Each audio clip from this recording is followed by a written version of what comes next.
भारत की हवा खराब है, तो भारत की हवा खराब करने के पीछे सबसे बड़ा हाथ ही नरेंद्र मोदी जी का है। मोदी जी के दोस्त हैं ये तो पक्के दोस्त हैं, जिगरी दोस्त हैं मोदी जी के। जैसे कहते हैं ना भाई, जिसे डाल पे उल्लू बैठ जावे तो उसका सत्यानाश हो जाए, ऐसे ही मोदी का भाई देश पे कुर्सी पे बैठा हुआ है, देश का सत्यानाश हो रहा है। भारत की छवि यूएन में इस टाइम पे प्रधानमंत्री नरेंद्र मोदी जी ने बिल्कुल डुबो दिया। Donald Trump America is the supporter of the Pakistan. तो मोदी जी, आप दाढ़ी बढ़ाओ, अच्छी बात है, बट आप जीडीपी तो बढ़ाओ, रोजगार भी बढ़ाओ। युवा हमारे ऐसी नौकरी की मतलब फाइलें ले लेके घूम रहे हैं, अपनी डिग्री लेके घूम रहे हैं। प्रधानमंत्री तो अभी फिलहाल अपनी दाढ़ी बनाने में व्यस्त हैं, जैसे कि आप लोग देख ही रहे हैं। बिहार चुनाव में ये लोग फ्री में वैक्सीन बांट रहे हैं। इन लोगों का कोई मुद्दा नहीं है, ये लोग सिर्फ खाली और खाली धर्मवाद की राजनीति कर रहे हैं, जिसकी वजह से जो हमारे इंटरनेशनल लेवल पे आप देख रहे हैं, इंटरनेशनल लेवल पे अब हम लोगों का लेवल ही डाउन हो रहा है, जीडीपी डाउन जा रही है। लाइव टीवी, सच सबसे आगे। नमस्कार, आप देख रहे हैं द लाइव टीवी और मैं आपके साथ जुनैद अंसारी।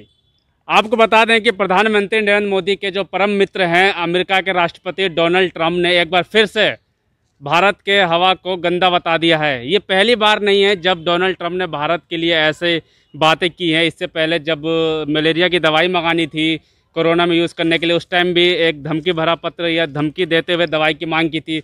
उसके बाद भी जब एक बार और जब लिस्ट जारी की थी देश में, तो भारत को सीरिया से तुलना करते हुए एक लिस्ट जारी करी थी। उसके बाद भी जो हमारे प्रधानमंत्री हैं नरेंद्र मोदी, उन्होंने कुछ नहीं बोला था। और एक बार फिर उनके परम मित्र ने जिस तरीके से एक बयानबाजी की है और कहा है कि जो भारत की जो हवा है वो गंदी है और यहाँ पे गंदगी बहुत है। तो इसी तरह चलते हुए हमारे साथ कुछ लोग यहाँ पे आप देख सकते हैं पीछे हमारे साथ मौजूद हैं, हम इनसे बात करेंगे। जी सर, क्या नाम है आपका? मेरा नाम पंडित मोहित गौड़ है, मैं महानगर कांग्रेस कमेटी से सचिव हूँ। जी पंडित जी, जिस तरीके से पहले बात करते हैं कि जो प्रेम मित्र हैं डोनाल्ड ट्रंप, आपको पता होगा कि भारत में एक उनके दौरे के लिए 140 करोड़ रुपये खर्च भी किया गया, गरीबों को भी ढक दिया गया था। अब ऐसी बयानबाजी कैसे देखते हैं? देखिए, आप खुद देख सकते हैं कि जैसे नरेंद्र मोदी जी बहुत बड़ी बड़ी बातें करते हैं।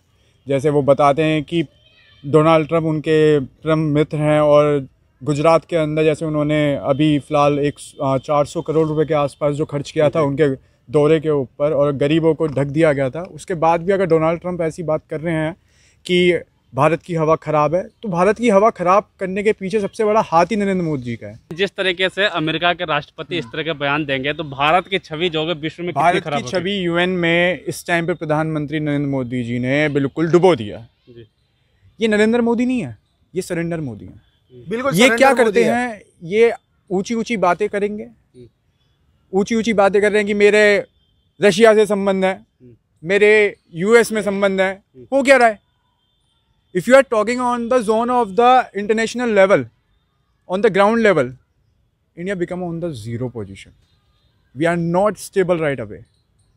If you are comparing our country to the Bangladesh, to the Pakistan, if you're comparing the country GDP, even to Japan, Sri Lanka, other state, we are on the zero. Okay, we are on the zero level. ना देश का कोई भी मुद्दा हो, सीतारमण कहती हैं कि हम प्याज नहीं खाते। अरे आप प्याज नहीं खाते तो जनता तो प्याज खाती है।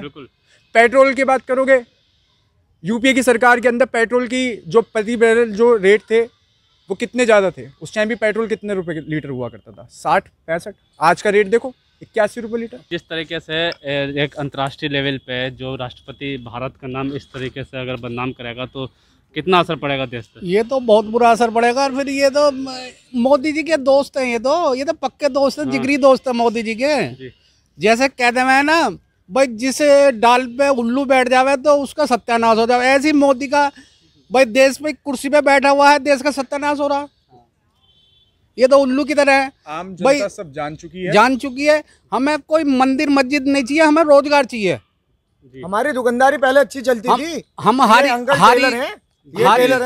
भी काम होता था, कुछ भी हमें खाने को रोजी रोटी से चाहिए। अच्छा, इससे पहले भी डोनाल्ड ट्रंप ने एक बार आतंकवाद के लिस्ट में शामिल किया था देश को। और आपको बता दें कि प्रधानमंत्री नरेंद्र मोदी ने चुनाव प्रचार भी किया है उनको जीतने के लिए। देखिए, मैं आपको एक बात बता देता हूँ, ये क्या है, इन लोगों की मिली भगत है। ये लोग बोलते हैं पाकिस्तान से हम ये कर देंगे वो कर देंगे, पर ये कुछ नहीं करेंगे। Donald Trump America is a supporter of the Pakistan, okay.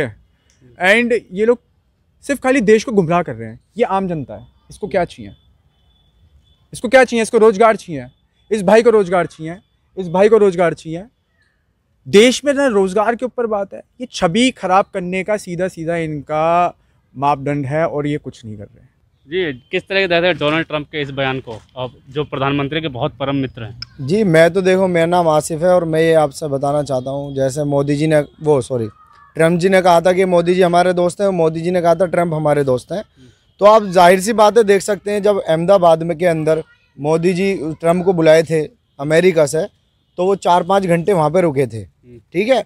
उसी दौरान जो है कोरोना का बहुत ज़्यादा महामारी चल रही थी, पूरा लॉकडाउन था, मगर मोदी जी कह रहे हैं कि भीड़ इकट्ठी मत करो, मगर आपने 1.25 लाख आदमी वहाँ पे अहमदाबाद में इकट्ठे करे। अमेरिका से कोरोना बुलाया इंडिया में, और जो यहाँ की गरीब जनता थी उस पर लाद दिया गया उसको कि कोरोना जो है इनसे फैला है, और बुलाया उन्होंने अमेरिका से।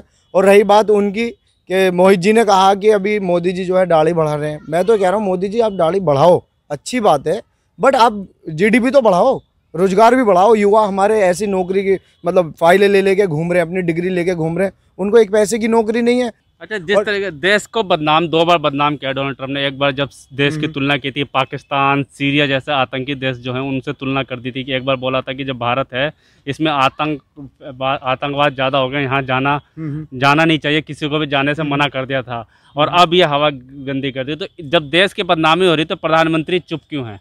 प्रधानमंत्री तो अभी फ़िलहाल अपनी दाढ़ी बनाने में व्यस्त हैं, जैसे कि आप लोग देख ही रहे हैं। बिहार चुनाव में ये लोग फ्री में वैक्सीन बांट रहे हैं। इन लोगों का कोई मुद्दा नहीं है, ये लोग सिर्फ खाली और खाली धर्मवाद की राजनीति कर रहे हैं, जिसकी वजह से जो हमारे इंटरनेशनल लेवल पे आप देख रहे हैं, इंटरनेशनल लेवल पे जैसे कि अब हम लोगों का लेवल ही डाउन हो रहा है, जीडीपी डाउन जा रही है। देश में आर्थिक समस्या इस हिसाब से आ चुकी है कि देश बर्बादी की तरफ जा रहा है। जीडीपी हुआ, देश में फार्मर बिल हुआ, एंटी फार्मर बिल इन लोगों ने लगा दिया। इन लोगों को किसी चीज़ की केयर ही नहीं है। तो ऑब्वियसली बात है कि देश में बाहर इंटरनेशनल लेवल पे हमारी छवि खराब होती जाएगी, और ये लोग इस चीज़ के ऊपर कोई ध्यान ही नहीं दे रहे हैं। प्रधानमंत्री कहते हैं कि एंटी फार्मर बिल है, इसे लगाए रखेंगे, इससे हमारा कोई मतलब नहीं है। तो उनका जो परम मित्र है वो इस चीज़ को प्रेडिक्ट करके, एनालाइज करके तो देश की हवा ख़राब बता रहा है। और प्रधानमंत्री जी बोल रहे हैं बिहार में बैठ के कि फ्री में वैक्सीन बांटेंगे। कल सीतारमण जी का जो हमारी फाइनेंस मिनिस्टर है उनका ये बयान था कि फ्री में वैक्सीन बांटेंगे। अगर बिहार में चुनाव है क्या वहीं पे फ्री में वैक्सीन बांटोगे? देश में और भी तो राज्य हैं, वहाँ पे क्या फ्री में वैक्सीन नहीं बटेगी? क्या वहीं पे स्पेशली बटेगी? मैं आपको बता देता हूँ, मैं भी हिंदू रिलेशन में रहता हूँ, दोस्तों में रहता हूँ, मेरे सारे यार दोस्त सारे हिंदू हैं, मार्केट में सारे हमारे भाई हिंदू हैं। तो किसी भी हिंदू, कोई भी हिंदू हो, दलित हो या ब्राह्मण हो या कोई भी हो, तो उसमें हिंदू धर्म में कहीं भी रात को 10 बजे के बाद जो है किसी भी तरीके का अंतिम संस्कार नहीं किया जाता। जो कि यूपी पुलिस ने, आपने देखा होगा, उसमें सीओबी है, डीएम है, एसएसपी है, उन्होंने रात को एक लड़की को, एक बच्ची को उसने डबल मर्डर करा। उन्होंने, पुलिस वालों ने कैसे डबल मर्डर करा? एक तो उन्होंने, रेपिस्ट ने उनको मारा, लड़की की रीढ़ की हड्डी तोड़ी, उसकी जबान भी काटी, और डबल मर्डर ये रहा कि मिट्टी का तेल लगा के उसको आग लगाई। ये डबल मर्डर है, ये तानाशाह सरकार है। इस सरकार के अंदर जैसे कि हाथरस में डीएनडी फ्लाईओवर पे हम थे, माननीय राहुल गांधी जी के साथ, प्रियंका गांधी जी के साथ हम लोग वहाँ पे थे। उस दौरान इन लोगों ने पुलिस की छावनी बना दी वहाँ पे आधे घंटे के अंदर पुलिस व्यवस्था खड़ी कर दी, मीडिया की आज़ादी पे रोक कर दी। कौन सा लोकतंत्र कहता है? एक मिनट आपसे रूबरू होना चाहता हूँ सर अंसारी साहब। मेरी बात एक ये समझ में नहीं आ रही, भाई जितनी पुलिस फोर्स आपने राहुल गांधी को रोकने के लिए लगाई थी, काश इतनी ही पुलवामा में लगाते तो हमारे सोल्जर नहीं मारे जाते और ना ही इस बच्ची का रेप होता। अगर इतनी पुलिस आप उसको पकड़ने में लगाते। जैसे कि आपने देखा होगा, अभी फिलहाल उत्तर प्रदेश से ही देख लेते हैं। उत्तर प्रदेश में रेप हुआ, हाथरस हत्याकांड हुआ, उसके अंदर जब रेप पीड़िता को आधी रात में जला दिया गया, आधी रात में जलाने के बाद वहाँ पे उनकी डॉक्यूमेंट छुपाने की कोशिश करी गई। उस लड़की को न्याय नहीं मिल पा रहा, और उस लड़की को, उस मुद्दे को उन्होंने घुमा के एक हिंदू मुस्लिम की तरफ घुमा दिया, पीएफआई का फंड का बता दिया। तो अब इससे तो साफ बयान हो सकता है कि नरेंद्र मोदी जी तो क्या, प्रधानमंत्री के पास कोई शब्द नहीं उस लड़की के लिए। तो देश की हवा तो खराब होएगी। देश की जो छवि जो ये लोग जो दिखा रहे हैं यूएन के अंदर, वो जीरो दिखा रहे हैं। आप एक चीज देखिए ना, 370 हटा के, अंकल कह रहे हैं बिजली के बिल की, मैं आपको बता देता हूँ, जैसे ही योगी जी सत्ता में आए थे, तो योगी जी ने 12% बिजली और बढ़ा दी थी पब्लिक पे। एक तो क्या नाम है जीएसटी लगी थी, उसी दौरान नोटबंदी हुई थी, उसी दौरान इतनी मार पड़ी है पब्लिक पे, खाने को तो पैसे पब्लिक पे थी नहीं, उन्होंने और 12% जो है बिजली बढ़ा के पब्लिक को नुकसान पहुंचाया है। ये लोग सिर्फ बैठ के बड़े बड़े भाषण देंगे। 1200 करोड़ रुपए का इन्होंने अभी बिहार चुनाव के लिए घोषणा कर दी थी कुछ समय पहले। अरे नहीं, 20 लाख करोड़ रुपए का पैकेज दिया था कोरोना में मोहित जी, 20 लाख करोड़ रुपए का पैकेज दिया था अंसारी साहब, आपको पता ही 21 दिन के अंदर कोरोना भगा रहे थे। 21 दिन कौन सा भग गया कोरोना? भगा रहे थे 3 महीने। अब बोल रहे हैं, अब दोबारा बोल रहे हैं कि अब वैक्सीन फ्री कर देंगे। ये सिर्फ जुमलों की सरकार है। पहले तो 10 करोड़ जुमले मरीज देंगे, थे, आज तो 56 लाख हैं। पब्लिक जाग रही है। अब देखिए वो लड़का जाग रहा है, सब जाग रहे हैं, ये सब लोग जाग चुके हैं। इन लोगों को पता लग चुका है, ये लोग हिंदू मुसलमान करा के, ये इन लोगों का हर चीज का क्या है, इन लोगों ने क्या किया है, ये हर चीज को एंड टाइम पे आके हिंदू मुस्लिम पे फोड़ देते हैं। जी क्या कह रहे थे? मैं कह रहा था पता तो हमें बहुत पहले लग गया था। क्या पता लग गया था? कि मोदी किस टाइप का बंदा है, ठीक है। फर्स्ट मतलब जैसे कि कह सकते हैं कि मतलब इंडिया को डुबोने वाला।